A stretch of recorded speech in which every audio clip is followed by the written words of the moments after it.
Hello बच्चों, how are you? This is Arshid sir, your bio teacher, and I welcome you all to the Hussaini Public High School YouTube channel. बच्चों, हमने class 9th का Why Do We Fall इस chapter complete किया था. Now today we will discuss the diversity in living organisms. बहुत important chapter है. So आज हम इस चैप्टर को डिस्कस करने वाले हैं. First of all, we will understand the meaning of this diversity. This diversity, the word diversity is derived from a Latin word. It is derived from a Latin word diversitas. Diversitas. It is the Latin word, and this diversitas, it means variety. Okay, variety means different types. Okay, now so diversity means variety. It is the Latin word diversitas.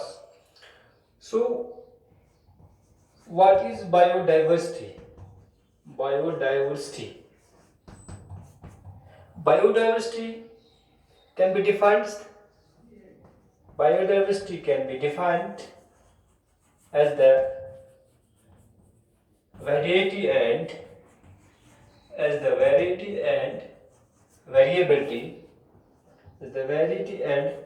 variability among living organisms.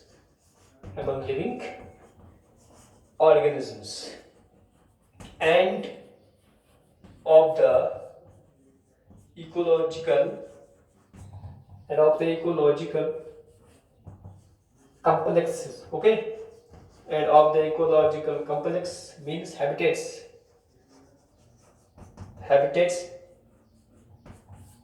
in which they occur, in which they survive or occur. Okay, so diversity का मतलब क्या है? Variety. ये Latin word है डाइवर्सिटास, इसी से ये word निकला है डाइवर्सिटी, और इसकी मीनिंग क्या है? Variety. Variety means different types. ठीक है, डिफरेंट टाइप्स के, वैरायटी के. सो बायोडाइवर्सिटी क्या होता है? Biodiversity can be defined as the variety and variability among living organisms. जो लिविंग ऑर्गेनिजम्स है इनमें भी वैरायटी पाई जाती है. वैरायटी मीन्स जो लिविंग ऑर्गेनिजम्स है, लिविंग ऑर्गेनिज्म का सबसे पहला पार्ट, नंबर इनका बहुत ह्यूज है. ठीक है, नंबर इनका बहुत ह्यूज है, कितने लिविंग ऑर्गेनिजम्स है. और इसके बाद टाइप्स देखो, डिफरेंट टाइप्स के होते हैं, यानी कि species, different types of species, large number of species होते हैं. ठीक है, स्पीशीज आप जानते हो, स्पीशीज क्या होता है? a group of organisms which have very close characteristics and that can reproduce. Group of organisms जिनके कैरेक्टर्स बहुत क्लोज हैं, 99% कैरेक्टर्स मिलते हैं और वो आपस में रिप्रोड्यूस कर सकते हैं और अपने फर्टाइल बच्चों को जन्म दे सकते हैं. उनको हम क्या कहते हैं? स्पीशीज. जैसे कि ह्यूमन बींग्स है, all the human beings they form a species because they have close characteristics and they can reproduce. Any man can marry with any woman and they can produce fertile offsprings. Okay, so all the human beings they form a species. All the horses they form a species. All the sparrows collectively they form a species. Okay, so there are a large number of species of living organisms in this world. Okay, इसके बाद जो living organisms है ये हर एक aspect में differ करते हैं. They differ in every aspect. देखिए, बात न्यूट्रिशन की हो, ठीक है, वो खाने के उनको डिफरेंट तरीके हैं. आधे लोग चूंच से खाते हैं, स्पैरो बर्ड्स कैसे खाते हैं? चूंच से खाते हैं. ह्यूमन बींग्स हाथ का इस्तेमाल करते हैं. ठीक है, सो न्यूट्रिशन एस्पेक्ट में डिफर करते हैं. They have different types of nutrition. आधे में फोटोट्रॉफिक न्यूट्रिशन है, आधे में कीमोट्रॉफिक है, आधे में फोटोट्रॉफिक है, आधे में हेटेरोट्रॉफिक है, सेप्रोट्रॉफिक है. ठीक है, होलोट्रॉफिक है, सिम्बायोटिक न्यूट्रिशन है. तो डिफरेंट हैबिट्स है न्यूट्रिशन के, डिफरेंट टाइप्स में वो हैबिट्स होते हैं ऑर्गेनिजम्स में. और डिफरेंट ऑर्गेनिजम्स के मोड ऑफ लिविंग डिफरेंट है, या डिफरेंट मोड ऑफ लिविंग, अपना अपना तरीका है जीने का हर एक डिफरेंट ऑर्गेनिज्म में, ठीक है। इसके बाद इनमें कलर वेरी होता है, कलर, साइज, शेप ये डिफर होते हैं, ठीक है। इन एस्पेक्ट्स में वो डिफर करते हैं, डिफरेंट कलर्स के होते हैं, डिफरेंट शेप्स के, डिफरेंट साइजेस के होते हैं, ठीक है। इसके बाद वो डिफरेंट हैबिटेट्स में रहते हैं, ठीक है। They occur in different types of habitats. Some organisms they live on land, which you call as terrestrial organisms. Some live in water, aquatic, ठीक है। इस तरह और ये पहाड़ों पर रहते हैं और ये प्लांट्स पर रहते हैं। So हर एक एस्पेक्ट में ये डिफर करते हैं। This is the variety. Okay? So this is called as biodiversity. ये variety किन में है among organisms में? हर एक एस्पेक्ट में ये डिफर करते हैं। Even in the ecological complex habitat भी इनमें वेरी करता है। कुछ पहाड़ों पे, कुछ पानी में, कुछ जमीन पे, कुछ रेगिस्तान पे, तो डिफरेंट जगहों पे रहते हैं। This is called as biodiversity. Okay, now we will study biological classification. देखो ये जो हमने अभी डाइवर्सिटी पढ़ा है, बायोडाइवर्सिटी हमने देखा, diversity in among living organisms. अब इनको स्टडी करना बहुत मुश्किल है। देखो इतने ज्यादा स्पीशीज है, they differ in each and every aspect, और इसको स्टडी करना बहुत मुश्किल बात है। इसको हमने सॉल्व किया है, इसको इसके बाद हमने क्या किया है, biological classification. Now what is biological classification? First I will write down its definition. Biological classification, it is the science of arranging. Biological classification is the science of arranging organisms. It is the science of arranging organisms in series of groups and subgroups.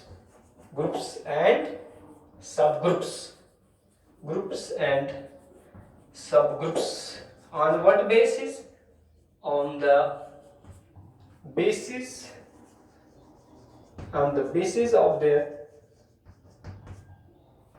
similarities, and dissimilarities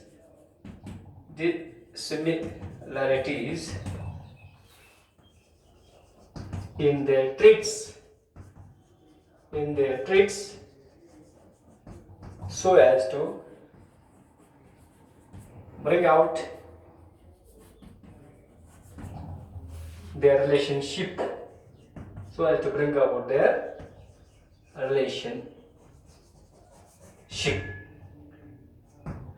देखिए, सो हमने क्या कहा, biological classification is the science of arranging organisms in series of groups and सब groups. देखो simply कैसे आप समझोगे, जैसे आप लोगों ने देखा है एक शॉपकीपर, सिंपल एग्जांपल, एक शॉपकीपर है। शॉपकीपर आपने देखा होगा, तो शॉपकीपर में डिफरेंट शेल्व्स होते हैं, ठीक है। शॉपकीपर में डिफरेंट शेल्व्स होते हैं। शॉपकीपर में शॉप जो होते हैं शॉपकीपर का, उसमें डिफरेंट शेल्व्स होते हैं उसकी दुकान में, और हर एक शेल्फ में क्या होते हैं, डिफरेंट आइटम्स होते हैं, ठीक है। फॉर एग्जांपल एक शेल्फ में सोप्स है, एक शेल्फ में दूसरे किस्म के आइटम्स है, दूसरे शेल्फ में बिस्किट्स है, ठीक है। तो डिफरेंट शेल्फ में डिफरेंट चीजें हैं। अब क्यों किया है, क्योंकि ऑन व्हाट बेसिस शॉपकीपर ने इसको ऐसा किया, कैरेक्टर्स के बिना पे। तो बिस्किट जो अलग है उनके कैरेक्टर्स मिलते हैं, सोप्स के अलग से कैरेक्टरिस्टिक्स उनको अलग से किया है, ठीक है। तो इससे क्या होगा, तो कैरेक्टर्स के बिना पे किसके कैरेक्टर्स मिलते हैं, किन किन के कैरेक्टर्स नहीं मिलते हैं, उन कैरेक्टर्स के बिना पे शॉपकीपर ने अपने शॉप में डिफरेंट आइटम्स को अलग अलग करके रखा है, सॉर्ट आउट किया है, ताकि उसको जब भी कस्टमर आएगा वो आराम से अपने कस्टमर को वो चीज देगा जो उसको रिक्वायर होगा। सोप, अगर उसको सोप की जरूरत पड़ेगा तो वो जाएगा सोप की शेल्फ में, ठीक है। अगर वो ऐसा नहीं करेगा, फॉर एग्जांपल अगर उसने ऐसा नहीं किया, शॉपकीपर ने ऐसे ही सारा जो आइटम्स ऐसे रखा, उसको नुकसान हो जाएगा ढूंढने में, ठीक है, और टाइम भी कंज्यूम हो जाएगा, एनर्जी वेस्ट हो जाएगी, ठीक है। तो इसको इजी करने के लिए उसने क्या किया है, क्लासिफिकेशन की है। सिंपली शॉपकीपर क्लासिफिकेशन हम अपने किचन से, बहुत इंपॉर्टेंट है हमारे लाइफ में। अगर आपने किचन में देखोगे वहां भी क्लासिफिकेशन है। एक मसाले जो होते हैं, मिर्च, हल्दी, ठीक है, सारे अलग अलग करके रखे होंगे हमने, ठीक है, किचन में। फिर जो चीज जरूरत है उस वक्त हम उठा के इस्तेमाल करेंगे। Same is the case with biological classification. जो ऑर्गेनिजम्स है, बहुत से ऑर्गेनिज्म, इनमें कुछ ऑर्गेनिज्म के कैरेक्टर्स मिलते हैं, कुछ ऑर्गेनिज्म के कैरेक्टर्स डिफर करते हैं। सो यहाँ पे हम अरेंज करते हैं ऑर्गेनिज्म को, ग्रुप्स बनाते हैं, ग्रुप्स एंड सब ग्रुप्स। ग्रुप बनाया, फिर नीचे और ग्रुप्स, फिर और ग्रुप्स। क्यों, किस बना पे बनाएंगे groups? On the basis of similarities and dissimilarities. कौन कौन से कैरेक्टर्स उनमें मिलेंगे, ट्रेट्स कौन कौन से मिलते हैं, कौन कौन से ट्रेट्स में डिफर करते हैं। इस बिना में क्या करते हैं, इस बिना पे हम ऑर्गेनिज्म को डिफरेंट ग्रुप्स में अरेंज करते हैं, ठीक है, ताकि उनकी रिलेशनशिप हम देखेंगे। तो इसको हम बोलते हैं बायोलॉजिकल क्लासिफिकेशन, ठीक है। सो क्या हमने देखा कि जो भी वैरायटी है, डिफरेंट डाइवर्सिटी है ऑर्गेनिजम्स में, इसको हमने क्लासिफाई किया है on the basis of similarities and dissimilarities, ठीक है। और इस चीज को हम कहते हैं बायोलॉजिकल क्लासिफिकेशन। अब क्या जरूरत है बायोलॉजिकल क्लासिफिकेशन करने की, इसके एडवांटेजेस क्या क्या है वो हम देखेंगे। What are the advantages of the biological classification? So advantages of biological classification. What are the advantages of the biological classification? देखिए, सबसे पहला चीज जो है, it makes the study of diverse organisms easy and convenient. जिस तरह से एक शॉपकीपर की दुकान में, इस तरह से जो है, जो डाइवर्स ऑर्गेनिजम्स है, तो इसको समझने के लिए, इसको स्टडी करने के लिए हम जो है, ये क्लासिफिकेशन जो है बहुत मदद करती है। इससे हमारी जो स्टडी बहुत कन्वीनियंट और इजी बन जाती है, वरना इसके बगैर जो है बहुत मुश्किल है इसको स्टडी करना, ठीक है। तो हम क्या करते हैं, जैसे हम कहते हैं एग्स या बर्ड्स, हम कहते हैं ना बर्ड्स। अब बर्ड्स तो एक ऑर्गेनिज्म नहीं है, बर्ड्स में सारे बर्ड्स आते हैं, ठीक है, जिनमें विंग्स। जब भी हमारे जहन में बर्ड आएगा वर्ड, तो हम क्या, हमारे जहन में आते हैं उनके विंग्स होते हैं, उड़ते हैं, ठीक है, दो टांगे हैं। तो इस तरह से हमारे दिमाग में कैरेक्टर्स आते हैं। तो इस तरह से हमारी जो स्टडी है वो इजी बन जाती है, ठीक है। तो पहला एडवांटेज इसका है। नंबर सेकंड, इट facilitates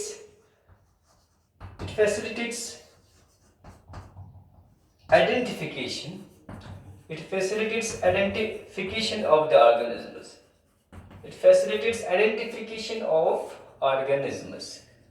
इसका मतलब क्या है? देखो, हर एक की अपनी आइडेंटिटी हो। जैसे मेरी आइडेंटिटी क्या है, ठीक है, मेरा फादर का नाम क्या है, मैं कहाँ रहता हूँ, किस लोकेलिटी में रहता हूँ, मेरे फादर का नाम क्या है, मेरा नाम क्या है, ठीक है। तो ये एक आइडेंटिफिकेशन बन जाती है। इस तरह से है क्लासिफिकेशन से क्या होता है, एक आइडेंटिफिकेशन बन जाती है ऑर्गेनिज्म की। ये फलानी ग्रुप का है, फलानी किंगडम का है, ये किंगडम प्लांटे का है या किंगडम एनिमलिया का है, ठीक है, और किस फाइलम का है, सिफात फाइलम पॉरीफेरा का है या फाइलम कॉर्डेटा का है। इस तरह से इसकी आइडेंटिटी बन जाती है। तो बायोलॉजिकल क्लासिफिकेशन से क्या होता है, हर एक ऑर्गेनिज्म की अपनी आइडेंटिटी बन जाती है, ठीक है। जैसे फॉर एग्जांपल, आपके सामने एक डब्बा रखूंगा, एक बड़ा सा बीकर रखेंगे, इसमें कॉइन्स रखेंगे, ठीक है, डिफरेंट कॉइन्स रखेंगे, डिफरेंट कंट्रीज के डिफरेंट कॉइन्स रखेंगे। फॉर एग्जांपल, यहाँ पे 5 रुपये कॉइन्स है, ठीक है, 2 रुपये कॉइन्स है, 10 रुपये कॉइन्स है, ठीक है, 3 टाइप्स के कॉइन्स है। और ये इंडिया के हैं, ठीक है, पाकिस्तान के हैं, और चाइना के हैं। ये 3 कंट्रीज के 5 रुपये कॉइन्स भी है। इंडिया के सारे कॉइन जो है, इनके भी है, इस कंट्री के भी, इस कंट्री के भी, इस कंट्री के भी इकट्ठे है, ठीक है। हमको बोला गया है, फॉर एग्जांपल मैं आपको बोलूंगा कि आप यहां से इनमें से निकालो आप 2 रुपये कॉइन्स इंडिया के निकालो, ठीक है। आपको यहाँ से सॉर्ट आउट क्या करना है, 2 रुपीज कॉइन्स, ओनली 2 रुपये कॉइन्स, और वो भी किसके, किस कंट्री के, इंडिया के, ठीक है। तो आप क्या करोगे, देखो आप क्या करोगे, ये बहुत मुश्किल काम आपको लगेगा। हम पहले क्या करेंगे, हम 5 रुपये कॉइन्स को अलग करेंगे, whether they are of India, Pakistan और चाइना। तो हम सबके 5 रुपये कॉइन्स अलग करेंगे, सबके 2 रुपये कॉइन्स अलग करेंगे, सबके 10 रुपये कॉइन्स अलग करेंगे, ठीक है। जब आपने सॉर्ट आउट किया है, ठीक है, अब आपको कहाँ जाना है, ना आपको यहाँ जाना है, ना आपको यहाँ जाना है, आपको यहाँ जाना है, क्योंकि आपको 2 रुपये कॉइन्स निकालने हैं। अब यहाँ पे 2 रुपये कॉइन्स होंगे, लेकिन वो किस किस के होंगे, वो इन तीनों कंट्रीज के होंगे। अब आप करोगे काम, आप इंडिया के अलग निकालोगे, ठीक है, पाकिस्तान के अलग निकालोगे और चाइना के अलग निकालोगे। इसके बाद आप कहाँ जाओगे, आप इंडिया में जाओगे तो इंडिया के कॉइन्स आपको अलग दिए, लेकिन आपने निकाले कैसे है ये अलग अलग, बिकॉज ऑफ सम कैरेक्टरिस्टिक्स, उनके अपने कैरेक्टर, हर एक कॉइन की कैरेक्टरिस्टिक्स होंगी ना, डिफरेंट कंट्रीज के डिफरेंट वहां पे फीचर्स होते हैं कॉइन्स के, तो कैरेक्टर्स की बिना पे आपने अलग अलग किया है। तो ये इसको आइडेंटिफिकेशन, ये क्लासिफिकेशन है, ठीक है। तो ये क्लासिफिकेशन है, और इस तरह से दूसरा हमने क्या कहा, ये आइडेंटिफिकेशन प्रोवाइड एक फैसिलिटी देती है आइडेंटिफिकेशन की ऑर्गेनिजम्स को, ठीक है। हाँ, now this was the second advantage. तो ये हमने समझाने के लिए कहा था क्लासिफिकेशन क्या होती है, बायोलॉजिकल क्लास कैरेक्टर्स की बिना पे हमने किस तरह से कॉइन्स को अलग अलग, इस तरह से हम कैरेक्टर्स की बिना पे ऑर्गेनिजम्स को डिफरेंट ग्रुप्स में अरेंज करते हैं, सब ग्रुप्स में अरेंज करते हैं on the basis of similarities dissimilarities, और इस तरह से ये आइडेंटिफिकेशन में भी हेल्पफुल होती है। So this was the second advantage. इसके बाद तीसरी एडवांटेज भी है, ठीक है, ठीक है, it gives information, it gives information, it gives information about the plants, about the plants and animals, about the plants and animals, which does not occur in one's own locality।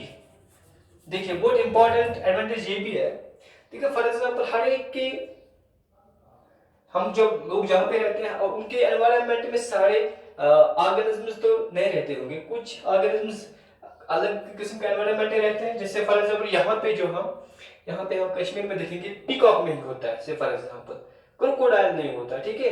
लेकिन classification से क्या होगा, हम उन plants के बारे में, उन एनिमल्स के बारे में भी हम समझेंगे, कैरेक्टर्स समझ में आएगा कि जब हम देखेंगे कि ये फलानी ग्रुप का है, ठीक है। फॉर एग्जांपल पीकॉक जो है बर्ड्स में आता है, जब हमने पढ़ा है बर्ड्स के कैरेक्टर्स से, हमने कोई बर्ड अपने यहाँ पे कुछ बर्ड्स देखे तो हमारे दिमाग में कुछ कैरेक्टर्स आएंगे कि हाँ ऐसा ऐसा हो सकता है उन कैरेक्टर्स।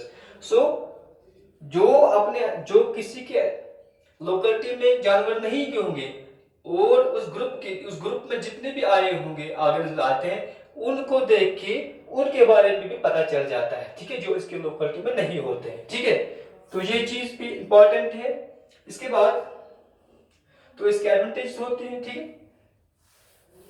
इसके बाद एक और चीज है, एक और एडवांटेज इसमें है, देखिए एक ग्रुप में बहुत सारे ऑर्गेनिजम्स आते हैं, अगर हम एक ग्रुप में एक या दो ऑर्गेनिज्म को स्टडी करेंगे तो हमें पूरे ग्रुप के बारे में इंफॉर्मेशन हो जाएगी, ठीक है। जैसे बर्ड्स के बारे में हमने कुछ बर्ड्स को हमने देखा, जैसे हमने पीकॉक को पढ़ा या हमने पैरट को पढ़ा या हमने पैरट के बारे में स्टडी किया, तो जितने भी इस ग्रुप में ऑर्गेनिजम्स है उनको वो कैरेक्टर्स, क्योंकि हमने इसी बिना पे किया है क्लास में कैरेक्टर्स के बिना पे, तो इस ग्रुप में जितने भी ऑर्गेनिजम्स है वो कैरेक्टर्स उनके भी होंगे, ठीक है।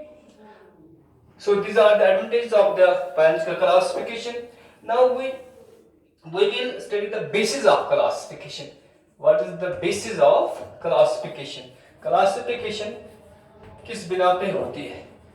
देखिए हमने ये भी देखा classification is based on characteristics, ठीक है। कैरेक्टरिस्टिक्स के बिना पे हम ऑर्गेनिज्म को क्लासिफाई करते हैं कि इसमें कैसा कैरेक्टरिस्टिक, इसमें कैसा कैरेक्टर है, ठीक है। तो इस बिना पे हम, अब कैरेक्टर है क्या चीज, व्हाट इज कैरेक्टरिस्टिक? कैरेक्टरिस्टिक्स क्या है? Characteristic is nothing, it is any form, a particular form, it is a particular form means structure or a particular function, ठीक है? कोई भी पर्टिकुलर फंक्शन कोई परफॉर्म करता है या कोई भी पर्टिकुलर फॉर्म स्ट्रक्चर है, उसको हम कैरेक्टरिस्टिक्स कहते हैं, ठीक है? फॉर एग्जांपल मेरे हाथ में 5 उंगलियां हैं, ठीक है? तो ये मेरा कैरेक्टर है। इंसानों में होते हैं ना, हर एक हैंड में, ईच हैंड में 5 फिंगर्स होते हैं, तो ये ह्यूमन बीइंग्स का क्या होता है? कैरेक्टर है। तो स्ट्रक्चर है ना, 5 उंगलियां होती है, फॉर्म है, स्ट्रक्चर है, इसको कैरेक्टर कहते हैं। या function, for example I can run, मैं दौड़ सकता हूं, ये मेरा एक, उड़ नहीं सकता हूं, दौड़ सकता हूं, ये मेरा एक कैरेक्टर है। मैं उड़ नहीं सकता हूं, ये मेरा एक कैरेक्टरिस्टिक्स है। मैं दौड़ सकता हूं, ये मेरा एक कैरेक्टरिस्टिक्स है। एक प्लांट फिक्स्ड होता है, वो दौड़ नहीं सकता है, वो इसका अपना कैरेक्टरिस्टिक्स है, ठीक है? प्लांट्स में क्या होते हैं? लीव्स होते हैं, तो वो उनका कैरेक्टर है। चाहे कोई भी स्ट्रक्चर या पर्टिकुलर फंक्शन, उनको हम क्या कहते हैं? कैरेक्टरिस्टिक्स। इन्हीं बिना पे क्या ऑर्गेनिज्म्स को क्लासिफाई करते हैं। अब हम कुछ यहाँ पे कैरेक्टर्स लिखेंगे जिनके बिना पे हम ऑर्गेनिज्म्स को क्लासिफाई करते हैं। Some of the characteristics on which the organisms are classified. Number 1, whether the cells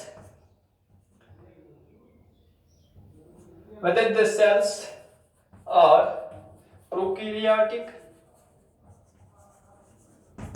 or eukaryotic।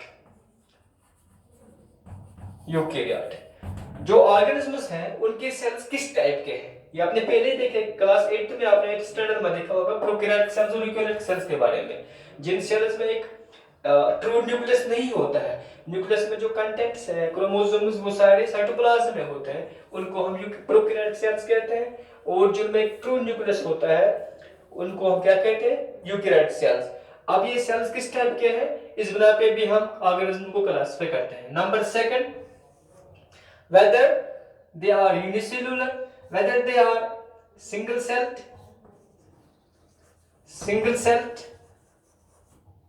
many celled, ठीक है?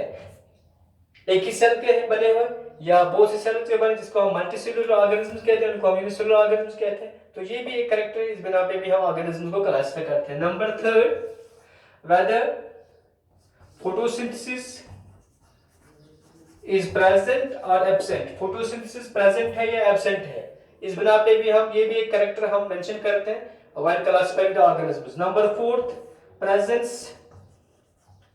प्रेजेंस और absence of cell wall. Cell wall present है या एब्सेंट है, ठीक है? नंबर नेक्स्ट, प्रेजेंस और absence of specialized organs for performing different functions। क्या ऑर्गेनिज्म में स्पेशलाइज्ड ऑर्गन्स प्रेजेंट है for performing different specialised functions, और दे आर एब्सेंट, ठीक है? तो ये कैरेक्टर इस कैरेक्टर को भी हम मेंशन करते हैं ड्यूरिंग क्लासिफाइंग द ऑर्गेनिज्म्स, ठीक है? इस तरह से development and organization of the body की ऑर्गेनाइजेशन कैसी है? फॉर एग्जांपल टिश्यू लेवल की ऑर्गेनाइजेशन है या सेलुलर लेवल की ऑर्गेनाइजेशन है, ऑर्गन सिस्टम लेवल की ऑर्गेनाइजेशन है, ऑर्गन लेवल की ऑर्गेनाइजेशन है, उस बिना पे भी हम क्लासिफाई करते हैं ऑर्गेनिजम्स को। इसके बाद number 7 factor symmetry means arrangement of body parts. Organism में जो बॉडी पार्ट्स हैं वो किस तरह से अरेंज है। फॉर एग्जांपल मेरे 2 हाथ हैं, इस तरह से 2 आर्म्स हैं, लेग्स हैं, तो अरेंज किस टाइप से बॉडी में, किस तरह से बॉडी पार्ट अरेंज है, वो भी हम एक कैरेक्टर लेते हैं during classifying the organisms. For example plants में किस तरह से अरेंज है बॉडी पार्ट्स, ठीक है? तो इसको भी हम मेंशन करते हैं, इसको भी हम इन्वॉल्व करते हैं ड्यूरिंग क्लासिफाइंग द ऑर्गेनिजम्स, ठीक है? तो आज के लिए इतना ही, बाकी इसके बाद हम नेक्स्ट वीडियोस में कैसे करेंगे। Thanks for listening to me.